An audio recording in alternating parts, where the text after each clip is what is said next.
This channel does not promote any violent, harmful, or illegal activities. All content provided by this channel is meant for an educational purpose only. আমরা এই মুহূর্তে কথা বলবো রাজ্যের বিশিষ্ট চিকিৎসক ডক্টর অভিজিৎ চৌধুরীর সঙ্গে। অভিজিৎ বাবু, টিভি 9 বাংলা আপনাকে স্বাগত। খুব অশান্ত একটা সময়ের মধ্যে আপনার মুখোমুখি হলাম আমরা, আপনার কথা শুনবো আমরা। আপনিও জানেন আরজি কলেজে নক্কারজনক ঘটনা ঘটে গেছে, তারপরে গোটা বাংলা জানতে চাইছে যে বাংলার স্বাস্থ্যক্ষেত্রের ছবিটা কি আদতে এতটাই করুণ, মানে ভিতরে কি ঘুণ পোকা ধরেছে বাংলার স্বাস্থ্যক্ষেত্রে? মেডিকেল পড়ুয়ারা তাদের কি এতটাই নিরাপত্তাহীনতার মধ্যে বাংলার মেয়েদের দিন কাটাতে হবে? অভিজিৎ বাবু,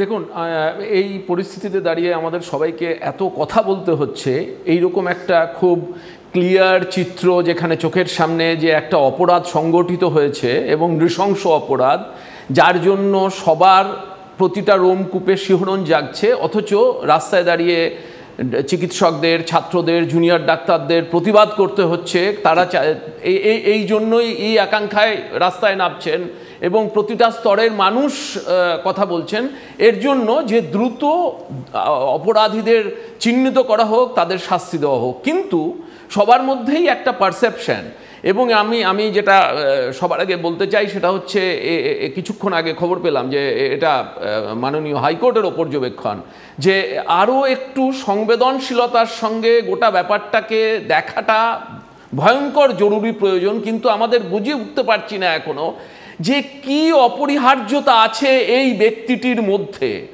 কি স্বর্ণ সম্ভার নিয়ে এই ব্যক্তিটি বসে আছে যে তাকে আঁকড়ে ধরে থাকতে হবে। এবং সবথেকে যেটা দুঃখের এবং সবথেকে যেটা পরিতাপের সেটা হচ্ছে, এইরকম একটা দুর্ঘটনা ঘটলো, একজন প্রিন্সিপাল, তার দায়িত্ব। দেখবেন কালকে যদি আপনি দেখেন যে মুহূর্তে উনি আরজি কর ছেড়ে যাচ্ছেন, সেই মুহূর্তের ছবিটাও যদি পর্যবেক্ষণ করেন, তখনও যেন মনে হচ্ছে যে সেই খাঁচার মধ্যে রাখা বাঘ যেন গর্জন করছে। অর্থাৎ কিনা আমি যেটা বোঝাতে চাইছি, পরিতাপ নেই, দুঃখ নেই, সংবেদনশীলতা নেই, এরকম একটা দুর্ঘটনা ঘটেছে এবং মনে হচ্ছে যেন তিনি যুদ্ধ জয়ে যাচ্ছেন কোথাও। ভয়ঙ্কর দুর্ভাগা সময় এটা। এবং আমার সব থেকে যেটা দুর্ভাগা, এইরকম একটা ব্যক্তিকে কেন্দ্র করে সরকারকে, প্রশাসনকে গোটা পরিস্থিতিটাকে হ্যান্ডেল করতে হচ্ছে। দেখুন, সমস্যা আপনি যে প্রশ্নটা করলেন এবং যে প্রশ্নটা নিয়ে আমরা এখন কথা বলতেই পারি, যদিও এটা সময় নয়, কারণ এটার গভীর অসুখের একটা দিক উন্মোচিত করেছে এই দুঃখজনক হত্যাকাণ্ড এবং তার যেভাবে এটা সংগঠিত হয়েছে। আমরা সবাই জানতাম এবং এটা বলতে এ নিয়ে আলোচনা চলছিল যে আরজি কর মেডিকেল কলেজ, এবং আমি চাই যে এটা আর কোথাও না হোক, বেশ কিছুদিন ধরে এই ভদ্রলোকের নেতৃত্বে একটি আবর্জনার স্তূপে পরিণত হয়েছিল এবং এটা প্রশাসনের সঙ্গে যুক্ত অনেকেই জানতো। এবং আজকে যে পদ্ধতিতে এই মেয়েটিকে চলে যেতে হয়েছে, যে দুঃখজনকভাবে, এবং আমরা সবাই ভেবে উঠছি এটা যে অন্য কোনো সময় বা অন্য কোনো আগে ঘটতে পারতো না, এরকমটা নয়। সামগ্রিকভাবে একটা অদ্ভুত অপরাধমূলক কর্মকাণ্ডের সঙ্গে আরজি কর মেডিকেল কলেজকে জড়িয়ে ফেলা হয়েছিল।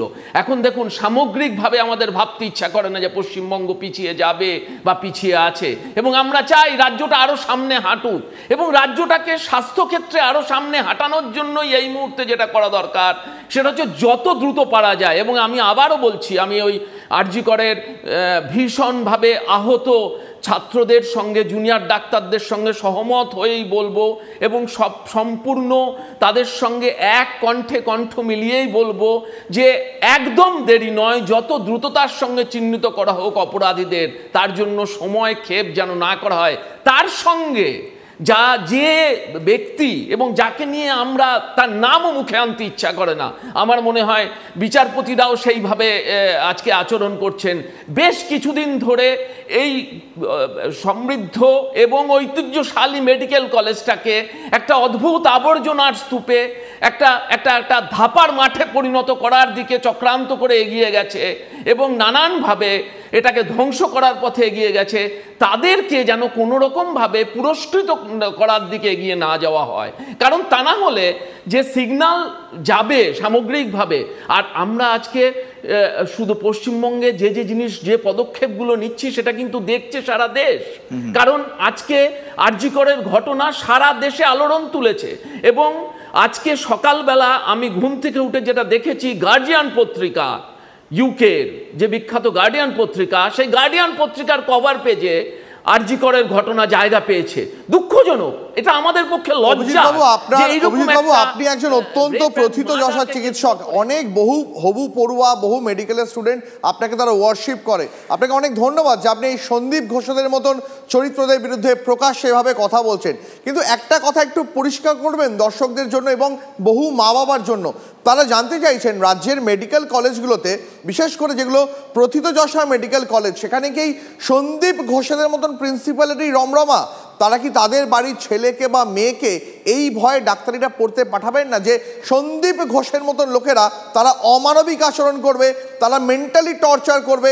আমরা আজকেও এক বাবার কথা শুনিয়েছি, যিনি বলছেন আমার ছেলের ওপর টানা 4 বছর ধরে কার্যত তাকে আত্মহত্যার পথে ঠেলে দেওয়া হচ্ছিল। আপনি বলুন তো, আপনি তো বহু মানুষকে চেনেন, স্বাস্থ্যক্ষেত্রটা আপনার হাতের তালুর মতন চেনা, এই সন্দীপ ঘোষেদের মতো লোকেদেরই কি বারবারন্ত আজকের দিনে? দেখুন, আমি বারবারন্ত কথাটা ভাবতে আমার একজন মানে নিজেকে সরকারি কর্মী বলে এখনও মনে করি, যদিও আমি সবে সরকারি চাকরি থেকে অবসর নিয়েছি, কিন্তু ভাবতে ইচ্ছা করে না যে, এবং এটাই ভাবতে ইচ্ছা করে যে এই ব্যক্তিটি, আবারও বলছেন নামও মুখে আনতে ইচ্ছা করে না, এই ব্যক্তিটি অবশ্যই ব্যতিক্রম। এত খারাপ চিত্র সমস্ত মেডিকেল কলেজে নয়, এবং সমস্ত মেডিকেল কলেজে মানে সামগ্রিকভাবে পরিমণ্ডল, সামাজিক পরিমণ্ডল বলছি, এত খারাপ নয়। কিন্তু যেটা ঘটছে সেটা হচ্ছে বিভিন্ন মেডিকেল কলেজে আমরা যেটা দেখতে পাচ্ছি, একটা অংশের ছাত্রছাত্রী এবং তারা কিছু মানুষের প্রশ্রয়ে, প্রতিটা মেডিকেল কলেজেই ঘটছে এটা, কিছু মানুষের প্রশ্রয়ে তারা গুটি কয়েক হাতে গোনা, এবং তারা এমন একটা জাল বুনেছে রাজ্য জুড়ে, যেখানে পড়াশোনারটা গুরুত্বপূর্ণ নয়, তার বদলে নেশা করা এবং অন্যান্য যে খারাপ কাজগুলো আমরা মনে করি গর্হিত এবং একজন চিকিৎসকের শুধু নয়, যে কোনো ছাত্রের জীবন গড়ার জন্য সুন্দর, তার বিরুদ্ধে একটা অন্ধকারের বৃত্ত জাল বুনে কয়েকটা গুটি কয়েক ছাত্রছাত্রী তারা তৈরি করেছে। এটা একটা কোটারি, সেই কোটারির মধ্যমণি এবং অন্যতম মধ্যমণি হচ্ছেন আরজি করের এই যে বিগত প্রিন্সিপাল, এবং তারাই কিন্তু রাজ্যটাকে নানানভাবে, রাজ্যের মেডিকেল ছাত্রের যে মেডিকেল শিক্ষার যে সামগ্রিক বাতাবরণ, সেই বাতাবরণটাকে নষ্ট করার একটা চেষ্টা বেশ কিছুদিন ধরে চালিয়ে যাচ্ছে। আজকে এই প্রসঙ্গটা, এই দুঃখজনক পরিস্থিতিতে এই প্রসঙ্গটার অবতারণা করতে ইচ্ছা করে না, কিন্তু মেডিকেল শিক্ষা ব্যবস্থার ক্ষেত্রে কিছুদিন ধরেই নিচু কণ্ঠস্বরে হলেও বিভিন্ন প্রিন্সিপালকে বলতে শুনেছি, তারা বলতে পারেন না যে আজকে দাঁড়িয়ে পরীক্ষা ব্যবস্থার মধ্যেও নানানভাবে, এবং এটা করছে কিন্তু খুব একটা ছোট্ট অংশের লোক, তাদেরকে চিহ্নিত করা খুব কঠিন নয় ইচ্ছাটা যদি থাকে। কিন্তু সমস্যাটা হচ্ছে এই ইচ্ছাটাই বোধহয় আমাদের চলে গেছে। সবাই জানে যে কারা এই ঘটনাটা ঘটাচ্ছে। পরীক্ষাগুলো ক্ষেত্রে 3 ঘন্টার পরীক্ষা 4 ঘন্টা ধরে হচ্ছে বিভিন্ন মেডিকেল কলেজে। ইভেন পরীক্ষার হলে টোকাটুকি হচ্ছে, পরীক্ষার হলে মোবাইল নিয়ে গিয়ে চ্যাট জিপিটি খুলে উত্তর দেওয়া হচ্ছে। কে পরীক্ষায় নম্বর বেশি পাবে সেটা ঠিক করছে ওই গুটি কয়েক।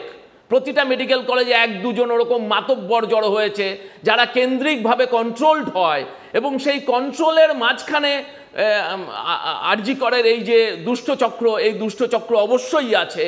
এবং এইভাবে তারা বেশ কিছু অনেক বড় অংশের সুস্থ মনোভাবাপন্ন যারা শিক্ষক, তারা ভেতরে ভেতরে ভয়ঙ্কর কষ্টে আছেন যে কিভাবে এই জায়গা থেকে অভিজিৎবাবু এই জায়গা থেকে আরো একটা জিজ্ঞাসা, আপনি যে বিষয়টা তুলে ধরলেন, আমরা যখন কথা বলি, আমরা যখন ভাবনা চিন্তা করছি, এই বিষয়গুলো আমরা দেখছি প্রত্যেকটা মুহূর্তে, আমাদেরও প্রত্যেকটা মুহূর্তে এই জিনিসটাই মাথায় আসছে, এই বিষয়টা যে এই দুষ্টচক্রের সঙ্গে শুভবুদ্ধি সম্পন্ন মানুষে, চিকিৎসক হোক বা তারা ছাত্রছাত্রী হোক, তাদের একটা লড়াই চলছে। আজ এত ছাত্রছাত্রী দেশ জুড়ে, বিদেশেও তোলপাড় দেখতে পাওয়া যাচ্ছে এই ঘটনাকে কেন্দ্র করে, আমরা সোশ্যাল সাইটে দেখতে পাচ্ছি তারা সরব হয়েছেন। একজন মহিলা, একজন চিকিৎসক, তার মৃত্যুর বিনিময়ে হয়তো সেই সুদিন আসবে আমরা আশা রাখি, কিন্তু পথটা ঠিক হলো না। এই আন্দোলনের জন্য আজকে বিষয়টা আসলো। শিক্ষাক্ষেত্রে সিম্প্যাথির সঙ্গে সঙ্গে আমরা জানি এমপ্যাথিটাও অত্যন্ত গুরুত্বপূর্ণ একটা ফ্যাক্টর। সেক্ষেত্রে যে সমস্ত ছাত্রছাত্রীরা সেই পরিবেশ পাচ্ছেন না, তাদের জন্য কি বলবেন?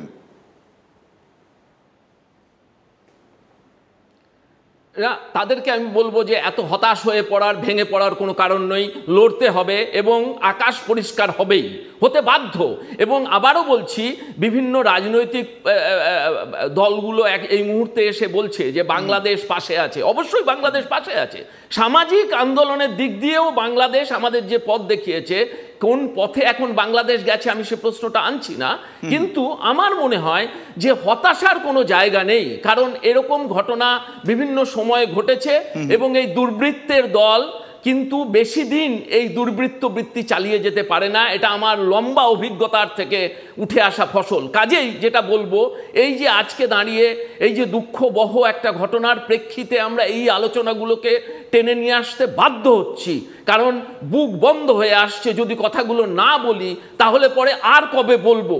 এখনই তো সময় এই কথাগুলো তুলে নিয়ে আসা, সাধারণ মানুষের সামনে উপস্থাপিত করার। আমরা সাধারণ শিক্ষা নিয়ে অনেক সময় আলোচনা করি, টোকাটুকি নিয়ে আলোচনা হয়, নানান দুষ্টকর্ম নিয়ে আলোচনা হয়, কিন্তু মেডিকেল শিক্ষার ক্ষেত্রে আবারও আমি জোর দিয়ে বলছি, মেডিকেল শিক্ষার ক্ষেত্রে গত 4-5 বছর ধরে টোকাটুকি এবং অন্যান্য দুষ্কর্মের যে একটা চক্র তৈরি হয়েছে, এবং সেই চক্রই আজকে দাঁড়িয়ে যে দুর্বৃত্তগুলো আমার বোনকে কেড়ে নিয়েছে, এই রকম দুঃখজনকভাবে তাদের একই যে মাথা, একই যে রাশের জায়গা, সেইটা আজকে ভাবনা চিন্তা করার সময়। অভিজিৎ বাবু, আপনাকে অসংখ্য ধন্যবাদ আমাদের তরফ থেকে এবং গোটা রাজ্যের মানুষের তরফ থেকে, যে আপনার মতন এত নাম করা, এত প্রথিতযশা একজন ডাক্তার, একজন চিকিৎসক, একজন অভিভাবক হিসাবে আমাদের সবাইকে এই আন্দোলনের অশান্ত সময়ের মধ্যে সঠিক দিশা দেখানোর জন্য আপনাকে অনেক অনেক অনেক ধন্যবাদ।